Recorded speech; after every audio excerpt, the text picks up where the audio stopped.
Hi friends, welcome back to our channel. അപ്പോൾ 9ാം ക്ലാസ്സിലത്തെ കൂട്ടുകാർക്ക് ഇന്ന് ഇംഗ്ലീഷ് ആയിരുന്നു എക്സാം. 2023-24 സെക്കൻഡ് ടൈം ഇവാലുവേഷൻ ഇന്ന് ഇംഗ്ലീഷ് ആയിരുന്നു എക്സാം. അപ്പോൾ അതിൻ്റെ ആൻസർ കീ ഡിസ്കസ് ചെയ്യാനാണ് ഇന്ന് നമ്മൾ ഈ വീഡിയോ ചെയ്യാൻ ഉദ്ദേശിക്കുന്നത്.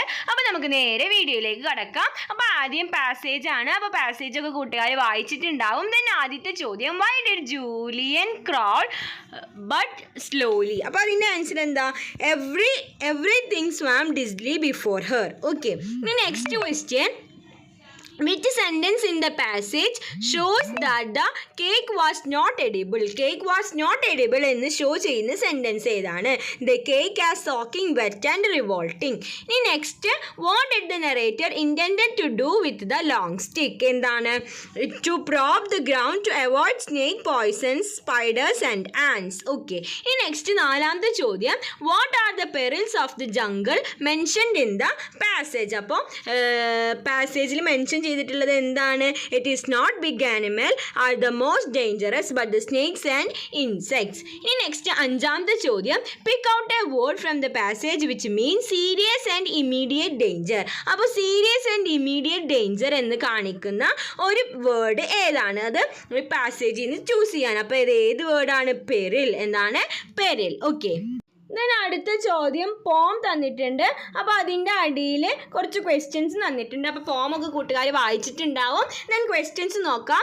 Who is the I mentioned in the poem? ഇതിൽ ഐ എന്ന് മെൻഷൻ ചെയ്തിട്ടുള്ളത് ആറിനെയാണ്. റെയിനെയാണ്. ദെൻ ഏഴാമത്തെ ചോദ്യം, the poet compares the rain to lot of things. What are they? അപ്പോൾ ഏതൊക്കെ തിങ്സുമായിട്ടാണ് പോയിറ്റ് റെയിനിനെ കമ്പയർ ചെയ്തിട്ടുള്ളത്? എന്തിനൊക്കെയാണ്? To daughter, silver threads and beautiful pearls. Then എട്ടാമത്തെ ചോദ്യം, pick out an instances of alliteration from the given lines. അപ്പോൾ ഇതിൽ alliteration choose ചെയ്യാൻ. അപ്പോൾ അലിറ്ററേഷൻ വരുന്നത് എന്താണ്? Daughter, dawn. ഓക്കെ. ഒമ്പതാമത്തെ ചോദ്യം, what does nature do with the silver threads? Silver threads കൊണ്ട് നേച്ചർ എന്താണ് ചെയ്യുന്നത്? To adore her fields and valleys. അടുത്തത് ഒരു അപ്രീസിയേഷൻ ആണ്, 5 മാർക്കിൻ്റെ. അപ്പോൾ ഒരു പുറം ഫുള്ളായിട്ട് എഴുതുക. അപ്പോൾ കൂട്ടുകാർ എഴുതിയിട്ടുണ്ടാവുമെന്ന് വിചാരിക്കുന്നു. നമുക്ക് അടുത്ത ക്വസ്റ്റ്യൻ എന്താണെന്ന് നോക്കി നോക്കാം. അടുത്തത് ഒരു പാസേജ് ടൈപ്പ് ക്വസ്റ്റ്യൻ ആണ്. അപ്പോൾ ആ പാസേജ് വായിച്ചിട്ട് അതിൻ്റെ അടിയിലുള്ള ക്വസ്റ്റ്യൻസിന് ഉത്തരം എഴുതുക. അപ്പോൾ നമുക്കത് എഴുതി നോക്കാം. 11ാമത്തെ ചോദ്യം, why did Ben jump off bed? അപ്പോൾ ഇത് എന്തുകൊണ്ടാണ് ജമ്പ് ചെയ്തത്? The first rays of sun peeped through his window. Then next 12ാമത്തെ ചോദ്യം, which expression in the passage shows that Ben was hungry? ബെന്ന് ഹംഗ്രി ആയിരുന്നു, വിശന്നിട്ടായിരുന്നു ഇരുന്നത് എന്ന് ഏത് ലൈനാണ് ഷോ ചെയ്യുന്നത്? ഏത് എക്സ്പ്രഷനാണ്? He felt his stomach rumbling. Okay. ഇനി നെക്സ്റ്റ് 13ാമത്തെ ചോദ്യം, visiting his grandfather was always favorite part of his summer vacation. Why? അപ്പോൾ എന്തുകൊണ്ടാണ് ഗ്രാൻഡ് ഫാദറിനെ സന്ദർശിക്കൽ ഏറ്റവും നല്ല ഒരു കാര്യമായിട്ട് തോന്നിയത്? എന്തുകൊണ്ടാണ്?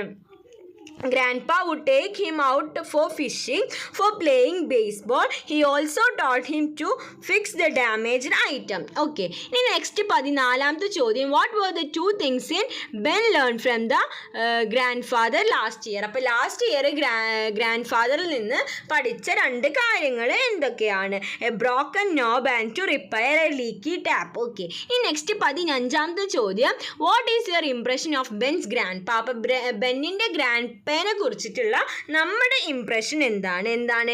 He is a nice old man as ready to spend time with his grandchild. Okay. Grandchildren. Okay. ഇനി next question നോക്കാം. Next question paragraph type question ആണ്. അപ്പോൾ 16ാമത്തെ ക്വസ്റ്റ്യൻ ഒരു റൈറ്റ് അപ്പ് തയ്യാറാക്കുക. അപ്പോൾ 7 മാർക്കിനാണ്. അപ്പോൾ ഒരു പേജ് ഫുള്ള് 2 പുറവും എഴുതാം. ദെൻ നെക്സ്റ്റ് 17ാമത്തെ ഒരു നറേറ്റീവ് തയ്യാറാക്കാൻ. അപ്പോൾ അതും കൂട്ടുകാർ തയ്യാറാക്കിയിട്ടുണ്ടാവും എന്ന് വിചാരിക്കുന്നു. ഇനി നമുക്ക് അടുത്ത ചോദ്യം എന്താണെന്ന് നോക്കി നോക്കാം. അടുത്ത സെക്ഷൻ എന്ന് പറയുന്നത് 5 മാർക്കിൻ്റെ ക്വസ്റ്റ്യൻ ആണ്. ഏതെങ്കിലും 2 ക്വസ്റ്റ്യൻ എഴുതിയാൽ മതി. അപ്പോൾ ആദ്യത്തേതെന്ന് പറയുന്നത് എന്താണ്? പാരഗ്രാഫ് തയ്യാറാക്കുക. അപ്പോൾ 5 മാർക്കിൻ്റെ വരുമ്പോൾ ഒരു പുറം ഫുള്ളായിട്ട് എഴുതാൻ ശ്രമിക്കുക. ദെൻ 16ാമത്തെ ക്യാരക്ടർ സ്കെച്ച് തയ്യാറാക്കുക.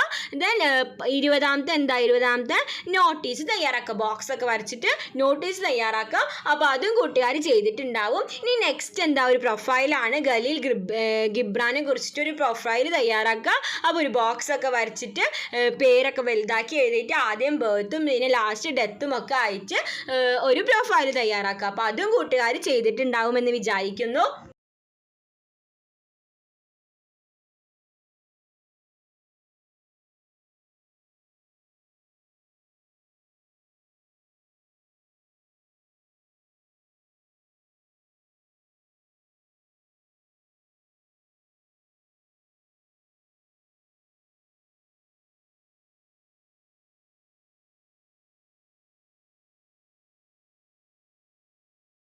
അടുത്തത് ഒരു ലെറ്റർ തയ്യാറാക്കാനാണ്.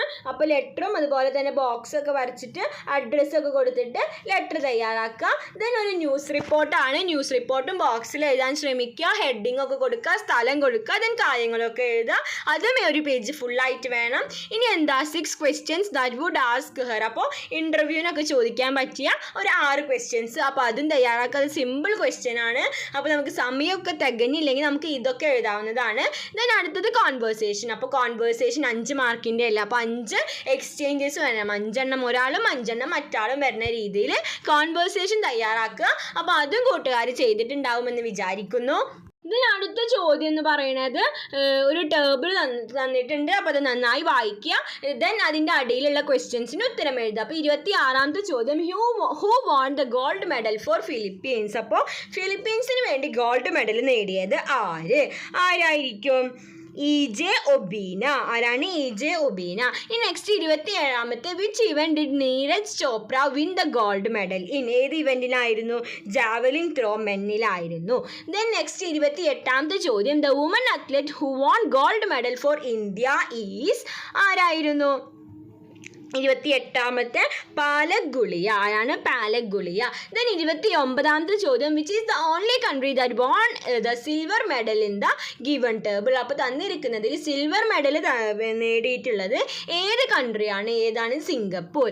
ഈ നെക്സ്റ്റ് 30ാമത്തെ ചോദ്യം, റീസോങ്കം ബേജ്ഡ് ഗോൾഡ് മെഡൽ ഇൻ? ഏതായിരുന്നു? In weight lifting. ഓക്കെ, അപ്പോൾ ഇങ്ങനെയാണ് ഇതിൻ്റെ ആൻസർ എഴുതേണ്ടത്. ഓക്കെ, അടുത്തത് റിപ്പോർട്ട് സ്പീച്ച് ആണ്. സ്പീച്ച് റിപ്പോർട്ട് ചെയ്യാൻ അപ്പോൾ ഗ്രാൻഡ് മദർ പറയുന്നുണ്ട്, how do you plan to stop the construction of the hotel? Narayan പറയും, we will stage a peaceful procession and submit a petition. അപ്പോൾ ഇനി ഗ്രാൻഡ് മദർ ആസ്ക്ഡ് അവിടുന്ന് നമ്മൾ എഴുതണം. അപ്പോൾ നമുക്കത് എഴുതി നോക്കാം. Grandmother asked Narayan how he had planned to stop the construction of the hotel.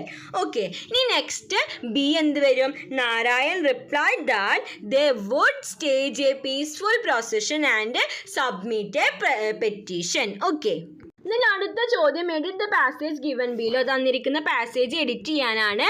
The river that flow through the village. അപ്പോൾ അവിടെ എന്താ വരിക? ഫ്ലോ അല്ല, ഫ്ലോസ് ആണ് വരിക. Flows through the village.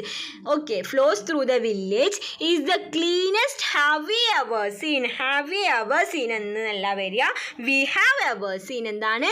V have ever seen. Okay, the view from the top of its mountain is breathtaking എന്നല്ല, breathtakingly എന്നാണ് വരിക. ഓക്കെ, ഇനി the industrialized is planned to build. അവിടെ എന്താ വരിക?